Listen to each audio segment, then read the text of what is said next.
Magandang umaga mga kapitek. Ako po si Sir Willie Giev. Ako po ang inyong lead trainer ng ating PTech Encash Review. Ang aking pagpasa ay noong 2015 at ako po ang isa sa mga top passers ng aming batch. Nandito po ang mga videos na gagawin po natin para sa inyo upang kami makatulong sa inyong goal na makapasa at maging isang full-fledged na school principal.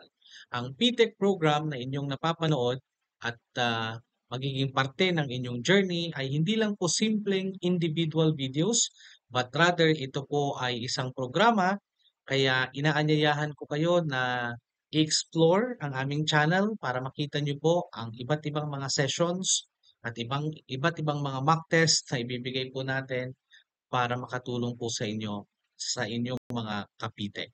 So, enjoy learning and good luck sa inyong journey. Maraming salamat sa inyong pagtangkilik sa aming video.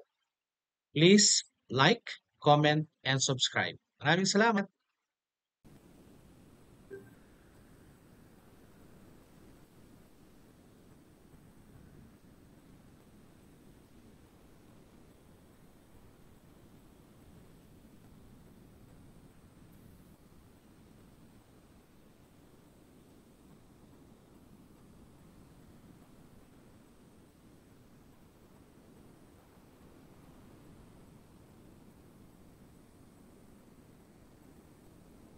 Okay na? Shall we start, no? There are already 68 in the link, and we're gonna start po with our lecture number 1. Lecture number 1 natin ito, no? And then eventually, we'll be moving forward with the other topics. So, crash course natin ito, no? This is a crash course, and I believe that the subject AL1. Do we still have the same AL1, AL2? Tama ba, Kiana? AL1, AL2 tayo? Yes po, sir. In the new curriculum. In the new curriculum, ano? So hindi pa rin nagbago that there are still 2 subjects, no? That will cover both the assessment. Ibig sabihin, you can see the significance of the assessment of learning in the teaching-learning process. No? In the teaching-learning process, the reason why it is very important that in the undergrad pa lang ay marami na kayong mga concepts that are supposed to learn and the different skills that are supposed to master before you will be going out in the field and become full-fledged na mga learning facilitators or mga licensed professional teachers. So ganun yung impact niya, ganun ka-importante yan. And for assessment of learning, maaaring nagtataka kayo bakit hindi ko naman naging professor si Sir Gip. Bakit siya nandyan, no? So I was the one who handled the assessment of learning for the longest time, maybe since the start of the curriculum in 2004 and 2005. And prior my stint in the public school ay ako yung humawak ng mga subjects na yan. And right now I'm already involved in the dito sa may CapEd na lang or mga Edu32 review sessions. All right? So let's start with our crash course. Crash course talaga, no? Anyway, mga review lang ito dahil napag-aralan nyo nga naman na ito previously. Okay? So please just open your mic kung meron kayong babanggitin because right now I am on the other window. So hindi ko nakikita kung sinong mga nagtataas ng kamay o nagbibigay ng kanilang mga comments. Just give me the cue kung ako po ay medyo nagkakaroon ng problema sa aking connection. Alright? So, ano ba itong session 1 natin? Our session 1 will focus on the basic facts in assessing learning outcomes. So, primarily, we'll be discussing the concepts of outcomes-based education. We will have to differentiate measurement, assessment, and evaluation and the outcomes of student learning. Okay? So let's start off with yung importance. We give the importance of assessment procedure as an integral part of the teaching learning process. Can you see the caricature? Anong nakikita natin in the caricature? Sabi niya ay I taught Stripe how to whistle. Nung kausap niya, I don't hear him whistling. I said, I taught him. I didn't say he learned it. Okay, based from that, based from the conversation, how will you interpret that, and how will you make sense of the conversation and put it in the education context, in the teaching learning process? May point ba siya? Tama ba yung argument na ginamit? Anyone from the group? Sige, si LV. Parang si LV ay LVC Bali. I'm not sure with the final name, no? LVC Bali ang yung naka-open ng isang camp. Go ahead, LV. How do you understand that? Ano yung opinion mo dyan? Tama ba yung argument niya?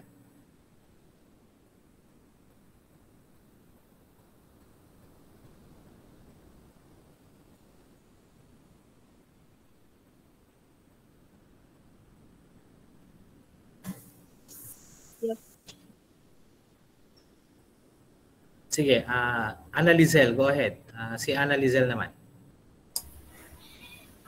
Sir, I think yung agreement niya po is tama. Okay. Kasi okay.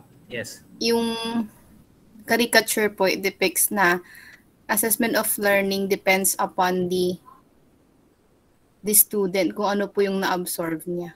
Yes, sir. Hindi po lahat ng tinuturuan ay natututo agad, sir. Lalo aso po yun, sir. Okay, It good. depends upon the receiver. It depends upon the receiver. Hindi lahat ng itinuturo ay natututunan, di ba? May mga ganyang mga arguments. So it means really that there is a significant part, no, that assessment of learning will have to play in the determination of the teaching learning outcomes. No? Assessment procedure, the caricature is actually depicting, no, the importance of the assessment procedure as an integral part of the teaching learning process. So the function or the action of the teacher is to teach, and the action or the expected outcome of the learner is to learn. Di ba? So you teach, the outcome or the intended output is for your learners to learn. No? But the question is, how will you, di ba? How will you know? Are we using the right tools? Are we using the right approaches? Are we considering the needs? Are we considering the styles of our learners, much like with that of the determination of the teaching strategies, ano, that you're going to use? Ganon din yung assessment of learning. No? There are a lot of considerations to be noted, no? In order or prior that you will be making use of any of the tools na madidiscuss natin or na-discuss nyo na, which we're going to recall later on. So, integral part of the teaching learning process. Assessment actually reveals a lot of information. When we do assessment properly, it will reveal a lot of information crucial to improving teaching learning. Okay? Kadalasan, pag sinabi mo na assessment, it talks about how good the learners are or how poor your learners are. Gaano sila kagaling, gaano sila kahina. It can be revealed, no, by the result of any form of assessment that you'll be conducting. But that's the other side. That's the other side lang. No?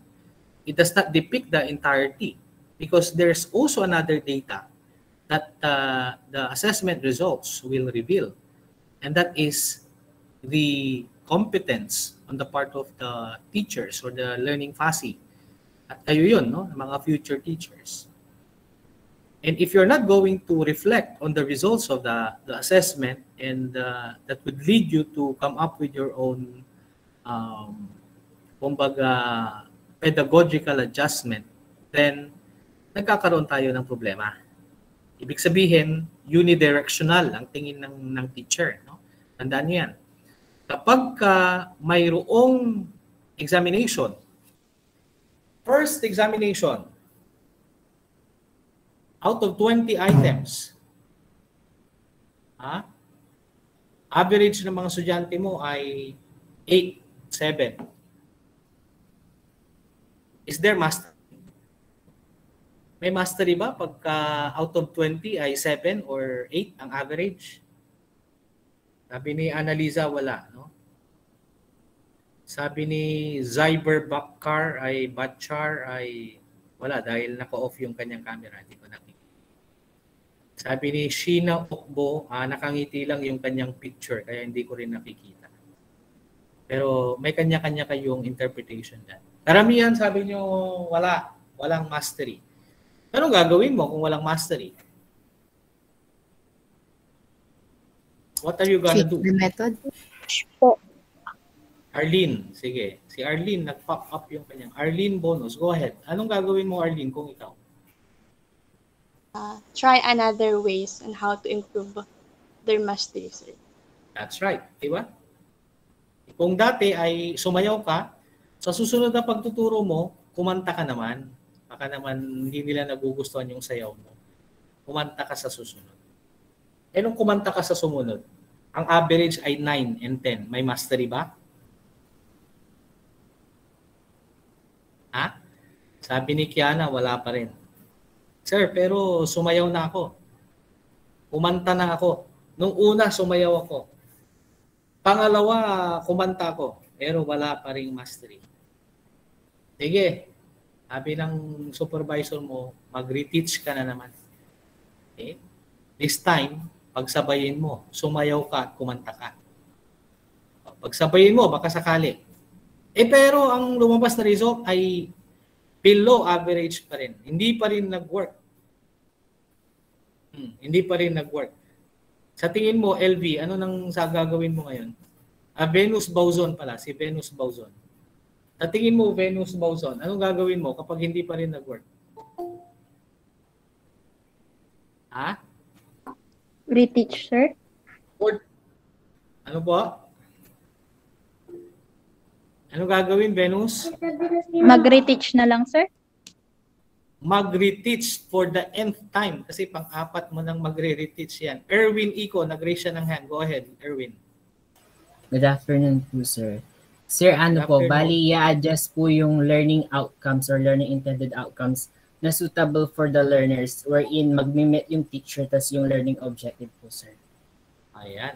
Pero Erwin, be careful, non-negotiable ang mga learning outcomes natin. So pag sinabi natin ng mga standards yan, these are non-negotiable. Ibig sabihin ng non-negotiable, hindi mo siya po pwedeng i-recalibrate na pababaan natin, di ba? Yung competence level, no? Pero tama ka din yun. May point ka na you really need to meet the students halfway. Okay? So tama. I appreciate that. That's the good logic. What about LV? You're raising your hand.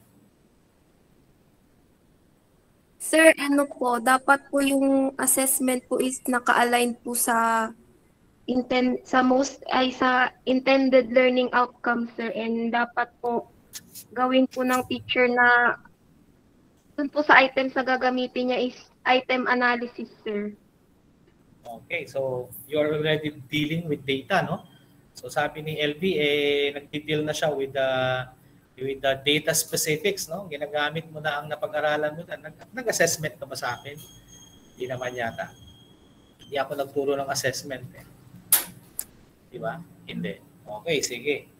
Sabi kasi ng kapag pang-apat na beses hindi pa rin natuto yung yung mga estudyante mo, ikaw, na teacher ka, mag-resign ka na lang, no? Wala kang kwenta. Wala kang kwenta. Hindi para sa iyo ang pagtuturo. Parang karamihan ng mga teachers in the field, no? Mga walang kwenta. Nakapasok na sa public school, nung unang taon ng pagtuturo, may kwenta pa. Tapos nung medyo nabaon na sa utang, wala nang kwenta. Ewan ko ba dito sa public school system natin ito. Marami ng mga nasa public school ang sa ngayon ay kailangan ng kalusin. Anyway, yan po ang katotohanan ng buhay, mga kapatid. When you are in the teaching field, you must not waver. Yan ang napaka-importante. Your optimism, your enthusiasm, and everything shall not waver. You always have to be excited to go to work. You always have to be excited to face your learners and provide them the necessary motivation at the same time, no? Para sila matuto. Kasi walang ibang makakatulong sa mga yan, kundi ang isang caring at the same time yung effective na klase ng mga learning facilitators na gumagamit ng tamang data analysis in terms of dealing, no, yung kanilang mga needs ng kanilang mga learners. As I mentioned kanina, the data that will be revealed will not only give you the idea how well or good or how poor your learners are, but it also talks about how well, how good, or how poor the teachers are. If you are the teacher, the one data that will be revealed will give you gaano ka kagaling, gaano ka effective yung mga activities na ibinibigay mo. But at the same time, it will also reveal gaano ka kahina at gaano ka there is a need to change yung mga existing pedagogies na ini-implement mo. Okay? So double-edged sword yan. Not unless you acknowledge that there is a need to change your ways and there is a need to change the existing pedagogy na ginagamit mo, then hindi mo mai-improve yung teaching learning process. At saan manggagaling yung mga information na yan? Saan manggagaling? Where will it come from? It will come from the assessment procedure. Giving and putting emphasis on the idea that assessment procedure is an integral part of the teaching learning process. When you give assessment, it's not only used in order for you to check, to record, and give the grade. No. More importantly, you give the assessment procedure, you gather the data, and make sure na nagkakaroon ka ng tamang pag-interpret dun sa data na yon. Either you proceed to the next topic or you make some adjustment to increase performance. No, that's better, no? So meaning there should be a proper perspective on your part bilang teacher. Ano bang klase ng assessment ang kailangan mong gamitin? So ang different modes of assessment na ginagamit natin ay dependent kung ano ang klase ng purpose na gusto mong gawin. Either gumamit ka ng diagnostic, gumamit ka ng placement, you go for summative, or you go for the formative assessment. Okay? Nonetheless, nandun pa rin yun na kailangan pa rin natin ng effective na way of choosing what particular mode are we going to use. Okay, we clarify things. We use the term assessment to refer to all those activities undertaken by the teachers and by their students in assessing themselves that provide information to be used as feedback to modify teaching and learning activities. As I've mentioned, it's a double-edged material that will provide the information and the feedback kung kinakailangan na magkaroon ng modification of the teaching learning activities. So it's a general term. Why general term? Because the procedure will have to include always the combination of three different terms na we're going to talk about later on. So in the assessment cycle, makikita natin dyan that since it is a cycle, huwag tayong mawawala dito sa idea na to, that when we do assessment, we gather evidence, we give necessary feedback. It's not only feedback on the part of the learners, but it will also give feedback on yourselves, on the kind of teaching style na ginagamit mo. So when you give feedback, it's also requiring you to conduct reflection and necessary planning. So you reflect and you plan and you execute the plan for another teaching and learning experience. Kapag nagkaroon ng teaching learning experience, it will again be an avenue for you to gather data, you gather evidence. that would give you the idea again kung nag-work ba yung ginawa mong intervention or hindi. Okay? At kung nag-work o hindi, depende kung anong kinalabasan, you reflect and you plan. And then you execute once again. Okay? It may seem so easy, but it's easier said than done, sabi nga nila.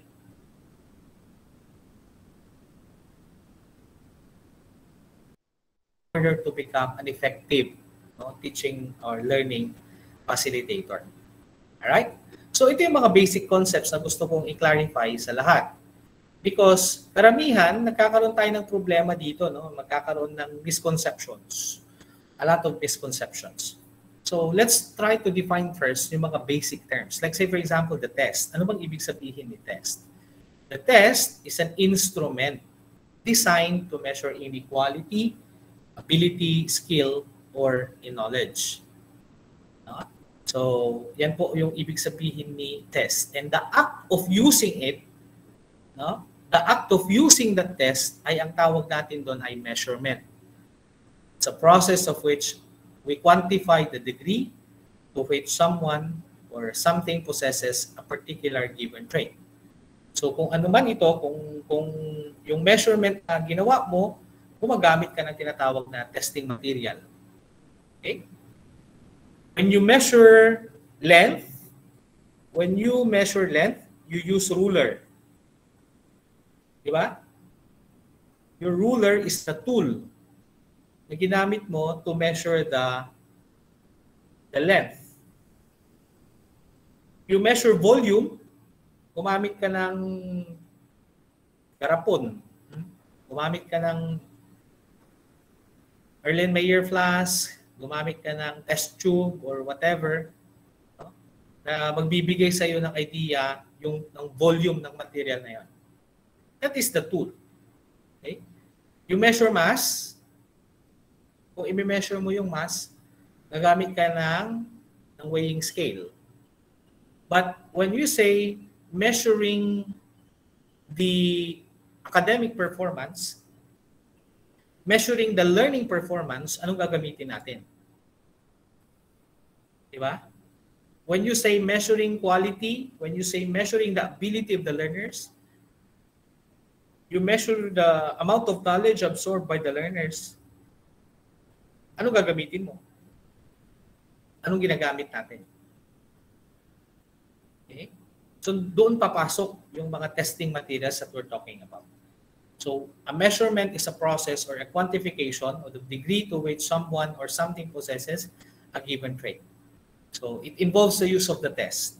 It will answer the question, how much? Gaano kadami yung alam mo, gaano kadami yung na-absorb ng learners mo.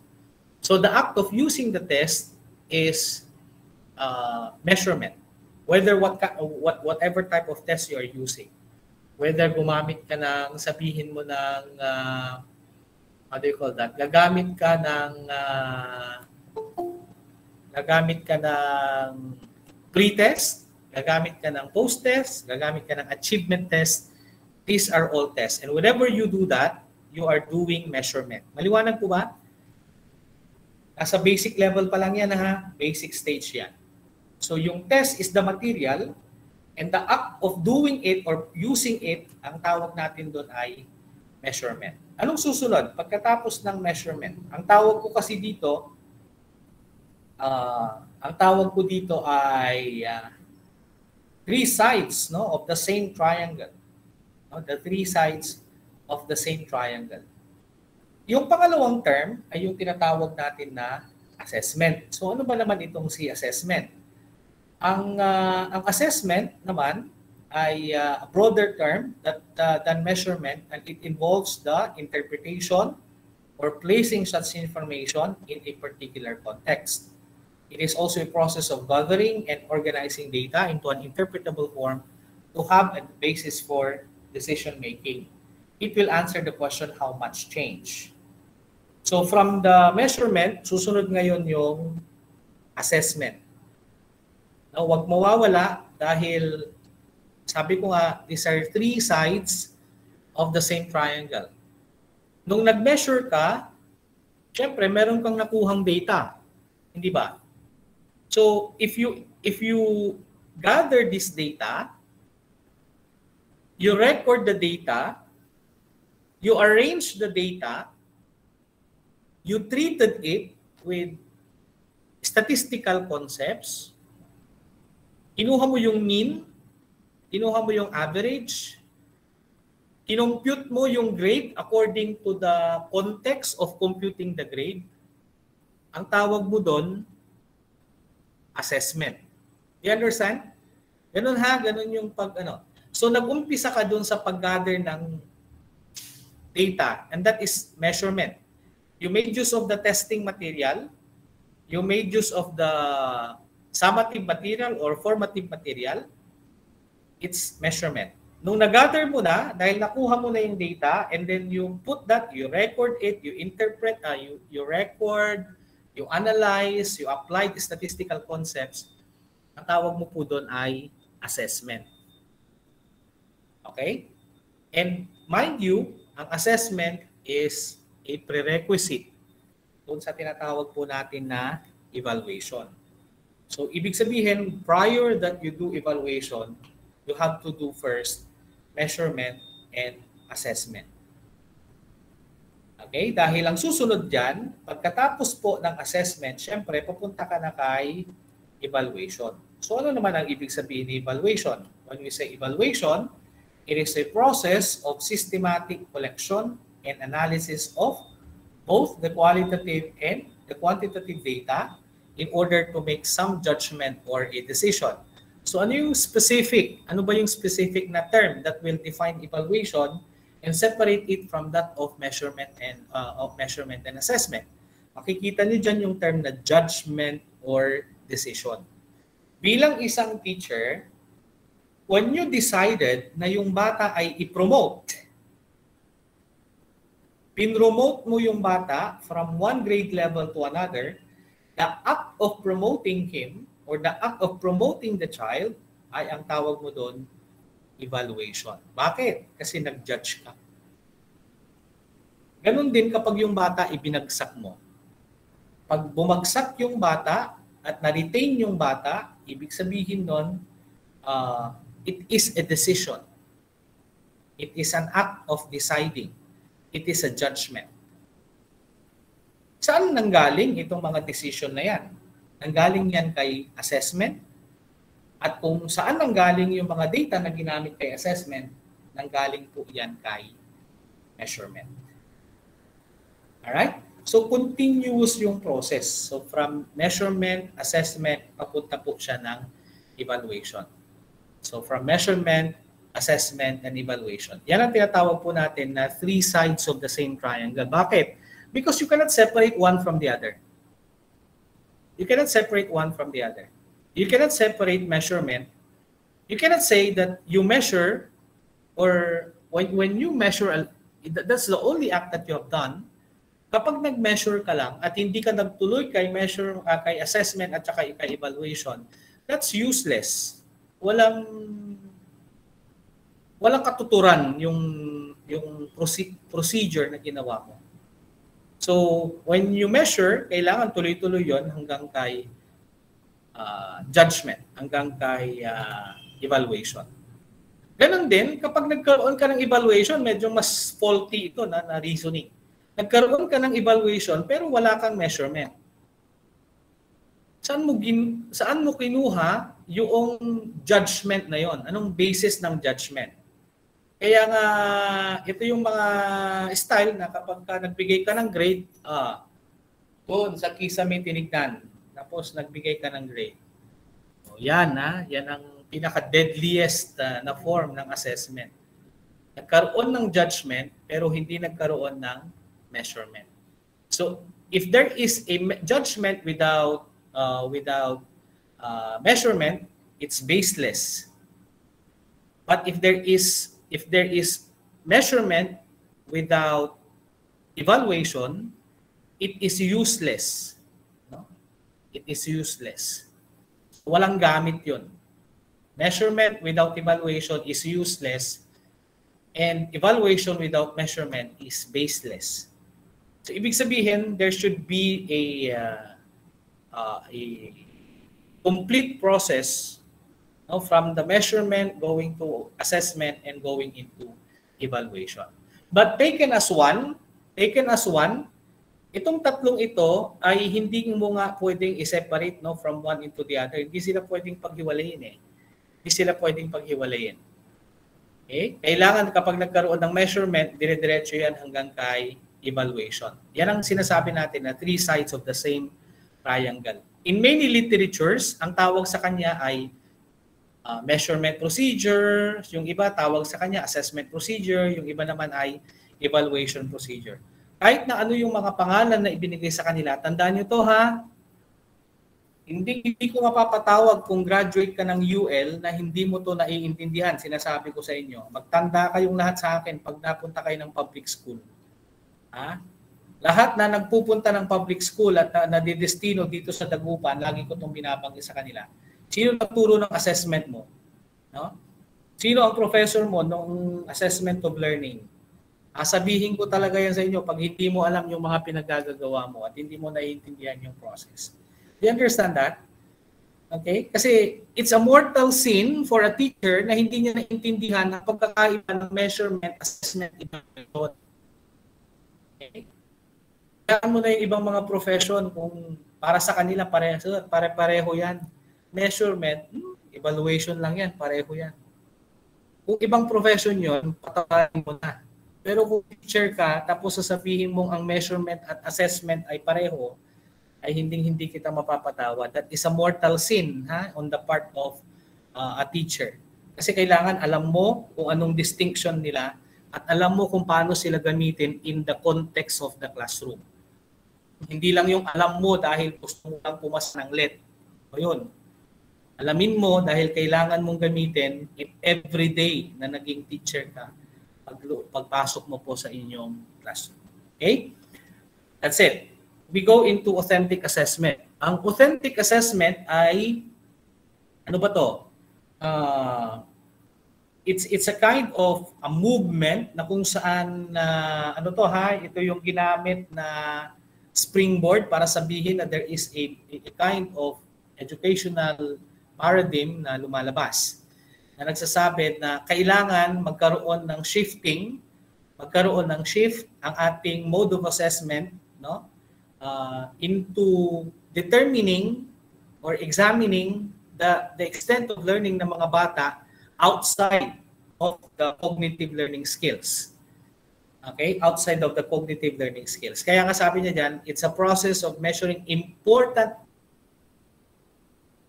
procedures that simulate the application of abilities to real-life problems. Totoo yan. No? Hindi ko alam kung nakikita niyo yan ngayon, pero kitang-kita ko yan nung kapanahunan ko kasi wala pa itong authentic assessment eh. Okay? Anong ibig sabihin? Nung unang panahon, hindi ko alam kung panahon pa rin yung ngayon yan. Nung mga naunang mga panahon, kapanahunan ko, pero baka pa naman ako, hindi pa naman ako ganun katanda. Baka sabihin nyo, may katandaan na ako, hindi pa po. Ang ibig kong sabihin, nung panahunan namin, siguro mga 1991, 1992, mga ganyang panahon, ang matalino sa amin ay yung laging nandun sa harapan.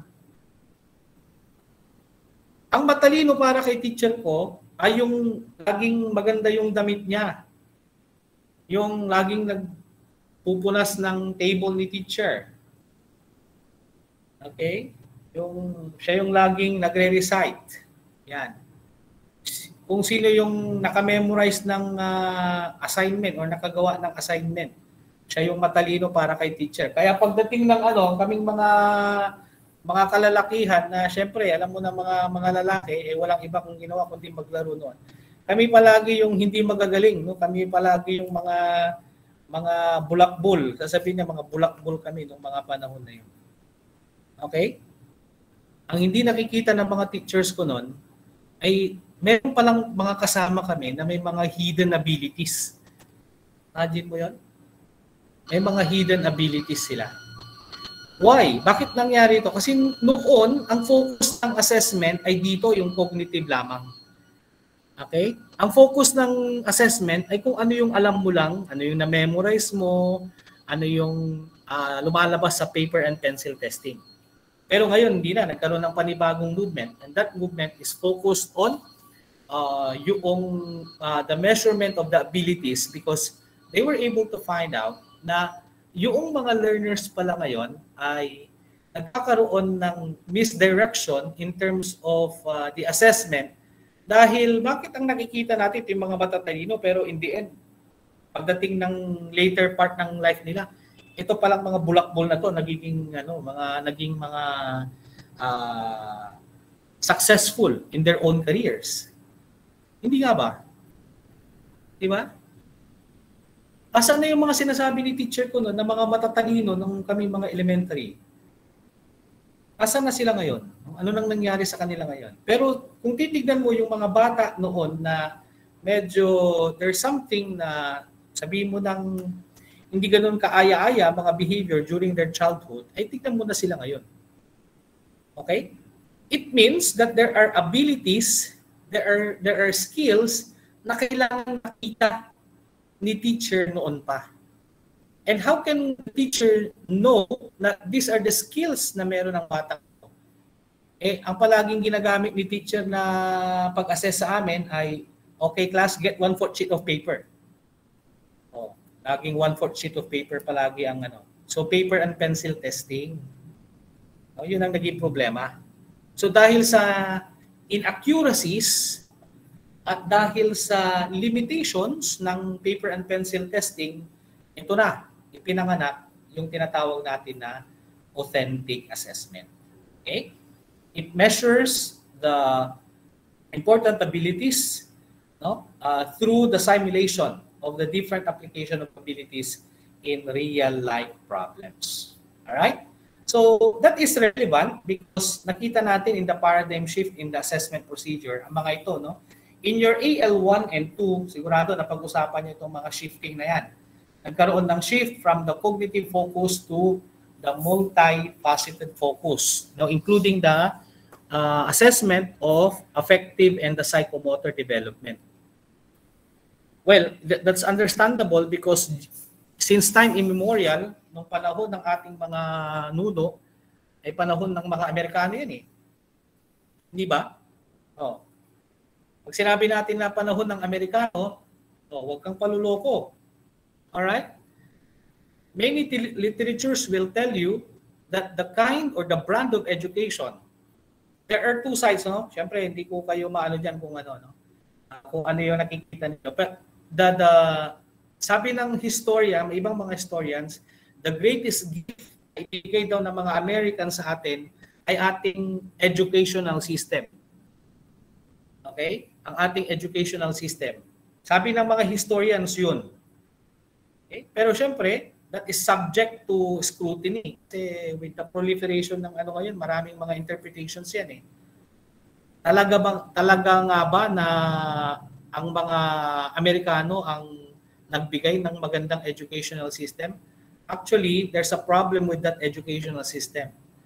We may have been given that gift, pero there's a problem with that system because it does not reflect it does not reflect what? It does not reflect the aspirations of the Filipino people during that time. Okay? Bakit? Anong focus ng klase ng education that that was given to us? It's more on the cognitive based. All right? It's not more on a liberating type of education with the purpose of providing what? Providing the necessary skills and the necessary the quality system that is supposed to be embedded in one Filipino being a Filipino. Okay? Masyadong nakafocus in the cognitive. Hindi siya multifaceted. Ang naging dating doon. So ngayon, nagkakaroon na tayo ng shifting to that. As evidenced by the changes in the assessment context, nagbago ng iba't ibang mga parameters kung paano i-measure or bigyan ng grado ang mga bata ngayon, di ba? So meron kang written test, meron kang performance. Ngayon, napakalaki na ng porsyento ng grade ng bata ay naka-performance task. Alright? Yung ibang mga ay nasa 60% of their grade is performance. And then the remaining 40% ay nakabase ng written outputs. Pangalawa ay yung recognition of the multiple intelligence. Of course, we recognize that. And with this one, yung kay Howard Gardner, alam na natin ngayon that it is already important aspects. One of the important aspects, of our educational system is the recognition of the multiple intelligence. That we need to look into yung ating mga, we need to look into the different skills and abilities of the learners coming into our classroom. Pangatlo is the rallying behind the performance-based assessment, as mentioned, yung tinatawag nga natin na authentic assessment. And at the same time, relative to that, ay yung shift of educational focus into the learning outcomes. From the content to the learning outcome. In the field of education, not all who are graduating with the highest honors are really effective teachers. Tandaan yan. Hindi pare-pareho yan. Hindi ibig sabihin na yung so summa cum laude, kasi ng teaching or learning facilitator, hindi po, no? Sometimes it's your own way of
Alright, sorry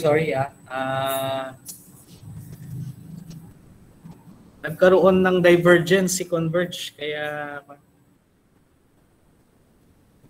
nag-diverge.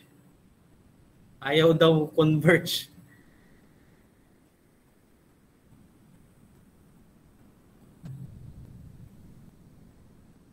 Okay. Sige na. Okay na? Nakikita na yung screen ko? Yes, sir. Can you confirm? Can you confirm that is already visible? Yes, Yes, sir. Sige. We continue, ha? Ayan. So, shift from the educational focus from content to learning outcomes. And you're very familiar with the outcomes-based education, or the OBE, in which there is a matching of intentions with that of the accomplishments. And there is a focus in the classroom instruction on the skills and competencies that students must demonstrate when they exit. And it has 3 particular characteristics. Una, ang OBE ay student-centered. Pangalawa, ito ay faculty-driven, primarily because it is still being directed by the faculty in terms of the determination of the content and the different pedagogies that are supposed to be applied. And it should be meaningful. No? Ang OBE should be meaningful. It's not only for the purpose of compliance, but at the same time, the activities that are given should reflect yung actual competencies that are supposed to be developed. Kaya at the same time, it should be meaningful pa rin. No? Maging makabuluhan on the part of the learners. Okay? What else? We know this already, the 2 types of outcomes. It's the immediate and the deferred. Pag sinabi natin na immediate outcome in the learning context ay mga competencies and skills that are acquired upon the completion of a subject, a grade level, or a segment of the program. And example of which is the passing of the exam, promotion, graduation. Ito yung tinatawag natin na immediate outcomes. Pag deferred outcomes naman, these are the abilities to apply cognitive, psychomotor, and affective skills in various situations many years after the completion of the subject. Kagaya ng success in the profession and yung job promotion. Yan. Okay, tingnan natin yung mga different principles of good practice in assessing learning outcomes. I'm pretty sure that this was already discussed in the AL1, kagaya ng assessment of student learning starting with the institution's vision and the core values. Pangalawa, assessment works best when the program has clear statement of objectives aligned with the institutional mission and the core values. And the OBE focuses on the student activities that will still be relevant after the formal schooling concludes. Okay? And at the same time, assessment requires attention not only to the outcomes, but also equally to the activities and experiences that lead to the attainment of the learning outcomes. In most cases, nakakalimutan natin na ito yung mas importante. And I haven't seen such kind of reversal yet because majority of the thinking ng mga magulang, ng mga bata, ng mga teachers ay naka-focus pa rin doon sa halimbawa yung mga outcomes, yung mga awards. Nakakalungkot isipin na maraming mga magulang ang nakikipagbangayan, nakikipag-away only because they would like hindi ko maintindihan bakit ka nakikipag-away diyan sa imagine mo kinder yung bata or grade 1 merong grade 1 yung anak niya nag-complain dahil hindi daw nakuha yung bakit daw mas mataas yung grade nung kaklase nung anak niya. Di ba? Sino bang gumagawa ng mali niya? Tayo ba na mga teacher? May part tayo doon, mga fellow teachers, no? Kailangan natin baguhin yung mindset na yun. Kaya hindi umaasenso dahil mali yung mindset, no? We need to focus on the development of the child. Hindi yung nakikipag-away ka dahil ito yung kapasidad ng kalaban mong bata or yung kaklase ng anak mo. Hindi po, hindi kalaban yun, hindi kalaban ng anak mo yun. Okay? Hindi magkakalaban ng mga estudyante nyo, tandaan nyo yan. Hindi magkakalaban sila. But they are within a collaborative effort. So the better kung they connive with one another and they learn together, that's the harmony inside the classroom. Rather than sila ay nagpapangayan. Okay? Tandaan natin yan. That's part of the responsibility natin bilang isang guro inside the classroom. And that we need to let the learners realize that the activities and the experiences are crucial at the same time that will lead to the attainment of the learning outcomes. They may or may not achieve the intended learning outcomes, but you have to tell them that the experiences that they have gained and the learnings and the different circumstances that they have encountered are already crucial, no, in the as part of their learning development. Ang problema, batang-bata pa, binibigyan na natin ng idea na ito dapat yung gawin mo, ito dapat yung ganyan mo, no? Hindi, no? Pero nagkakaroon tayo ng problema dahil we do not allow the learners to develop at their own pace. In the very first place, we recognize that there is multiple intelligence and there is what we call an individual differences. Alright? So pasakali ng konti, dahil learning assessment tayo, kailangan din natin na pasadahan, no? Ano pa nga ba itong mga different learning domains na ito. For the since that time immemorial, we have already mentioned about this, yung cognitive, yung psychomotor, at saka yung affective. Tingnan muna natin yung cognitive development. Okay. Importante po ito, no? Dahil yung matching learning intentions to the learning outcomes under the OBE, it's giving us, no, it's imperative for us that we need to revisit itong mga different domains na yan para alam natin na i-match mamaya ano nga ba yung iba't ibang mga assessment strategies na po pwede mong gamitin in order to assess, no, the cognitive domain. Meron kang dalawa dyan na i-propose, no? During the time ng the very first version of the Bloom's taxonomy, ako ay I was raised gamit ang 1956 model. I was raised during using that model, and ang alam ko ay kikaase, no? Ito yung old version ng Bloom's taxonomy, in which the base level is the knowledge, then followed by comprehension, application, analysis, synthesis, and evaluation. Ang pinakamataas na level ng cognitive development during that time ay ang evaluation. Pero ngayon, in the 2001, it was revised, di ba, by Anderson and Krathwohl. Ang 1956 was the one proposed by Bloom. Kaya ang tawag sa kanya, Bloom's taxonomy. Pero ang 2001, hindi na po kay Bloom yan. It was revised by Anderson and Krathwohl in 2001. And what did they added? No? Anong dinagdag nila? You will see in there that yung remembering ay pinalitan niya yung knowledge. Comprehension is now understanding. Application is the same. Analysis will be the same. Pero dun sa may tuktok ng pyramid, nagkaroon ng pagbabago.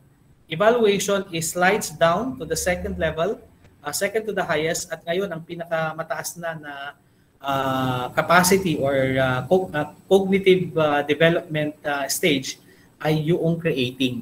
No? Alam niyo na yan, di ba? Dahil you have learned a lot from this already from your other professional subjects. Pero anong ibig sabihin nito in the learning assessment? In the learning assessment, that is also true because ngayon pinalitan mo na yung old notion na ang magaling ay yung magaling sa paper and pencil test. Pero ngayon hindi, no? Ang magaling ay kung sino yung kayang magkaroon ng creation of something that they have already acquired. Ito yung nalaman ko. Anong kaya kong gawin out of this? Alright? Ito yung kaya mong gawin, anong ginawa mo? No? Itong kaya mong gawin, pero ano ngayon ang naging output? No? Ano ngayon ang naging output noong activity or yung concepts, no, na nagsasabing kinaya mo nga itong ma-develop. Next. Let's go to the next, yung kay psychomotor domain. Ang psychomotor naman ay tatlo to kay Harrow, kay Simpson, and hindi kay Simpson ito Kayo na ba itong isa? Kay basta tatlo yan kay Harrow, kay Simpson, and kay I'm not very particular with the third, I'm sorry. Okay, you can research naman yan. So in the psychomotor domain naman, you have there the reflex movements right there. Meron kang reflex movements, meron kang fundamental movements, pero ang pinakauna dyan ay yung non-discursive communication. From non-discursive, going up to the spilled movements, to the physical abilities, yan, hanggang sa doon sa tinatawag nating mga reflex na mga movements. Okay. Baliktad pala. Nung mag-uumpisa pala sa mga reflexes yan, hanggang sa magkaroon ng mga tinatawag natin na non-discursive communication. Okay. So anong example nito? Anong example nitong kay Harrow in the year 1972? Di ba? A baby crying, for example, anong ibig sabihin nito? These are reflexes, no? Tama ba?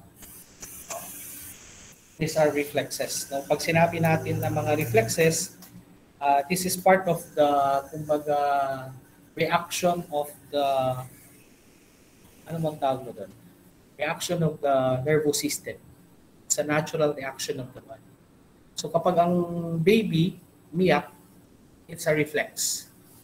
Nung bata pa siya, ha? Nung bata pa siya. Nung bata pa, alam mo na pag ang bata umiyak, there's something wrong. Di ba? Gutom, di makatulog, ay pupo yung puwet. Di ba? Pero nung tumanda na, ang crying, ay OA lang yan. May iba ng meaning. Ibig sabihin, may ibang meaning. Ang tawag mo doon ay non-discursive communication. Kasi dumawak na yung alam niya eh. So, crying is no longer about reflexes. But crying is already a complicated reaction, no, that might infer to different emotions. Ayan yun, ha? Yung mga example yan. Okay? So, that's for the psychomotor domain. Natural, ito naman yung isa. Sorry, nakalimutan ko kung kanino to. Basta tatlo yan eh. Harrow, Simpson, and ito yung kay Simpson kasi. Anita Harrow. This one is Anita Harrow. This one is, hindi ko maalala. This one is E.J. Simpson. Okay? And lastly, for the affective domain naman, in the affective domain, ang binabanggit natin dito ay yung kay Krathwohl, in which hindi pa rin naman ito napalitan, tinatawag natin RR-FOC. The receiving, responding, valuing, organization, characterization, and the objective level or the state of mind. So, yan. Under the Krathwohl. So, gusto lang natin na i-emphasize na meron po tayong different na learning domains, no? That is important. That is important pag pinag-usapan po natin later on yung iba't iba pong klase ng mga strategies na gagamitin natin for learning assessment. So if these are the different learning domains, ano ang ibig sabihin nito in terms of the selection of the proper assessment tool na gagamitin po ninyo? Okay ba? Sige. That ends our session 1. Ibibitin ko muna dyan because mahaba na itong si session 2. We will go directly na. Kung titignan mo, marami-rami na yan. So, anyway, na-project ko na yan na we will be having 3 sessions prior po na magkaroon ng post-test. Our 4th session intended talaga for post-test ito. When you will be ready, will you be ready again by Thursday? Same time?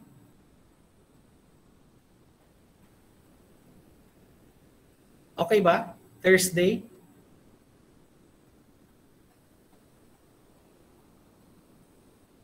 Hindi, sige. Si LV na lang ang LV and Kiana, yung mga science major dito, kayo ang mag-set ng time kung anong araw.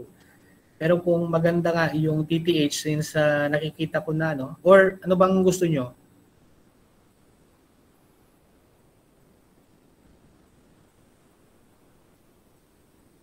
Sige, bigyan nyo na lang ako ng kung may sasagasaan na schedule, you give me the best possible schedule. Basta ilagay natin yung 2 schedule pa doon sa available po kayo. Okay ba? So may utang pa ako na 2 sessions at yung pang-4 na session nga ay para sa ating post-test. Okay?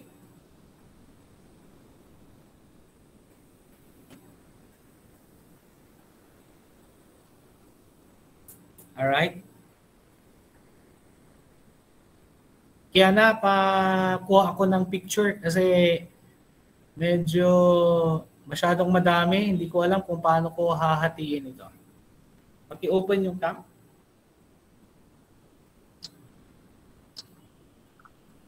Kiana, can you take picture na lang among the different pans, no? Yes po, sir. Kindly open your cam for your attendance. Anyway, sige. Ngayon lang ako nagkaroon ng ganitong klase ng estudyante na napakadami. Narinig niyo ba ako? Parang... Yes, sir. Naririnig po. Okay, good. Si Cyber Batchar, yan palang itsura ni Cyber Batchar eh. Tinatawag kita kanina eh. Sir, hindi po. Ko, Cyber Batchar, ganyan yung buhok ko nung araw eh. Yung gusto kong ganyan. Ganyang mga pang Backstreet Boys yan eh, nung panahon ng Okay, sige. Okay na ba, Kiana? Hindi po makita po lahat, sir. Okay, sige. Ganito po ang mangyayari. Pasensya na kasi sila Kiana ang may existing group chat pa kami niyan dahil sa science major. Sila po ang gagawa ng coordination sa ibang mga subjects ha.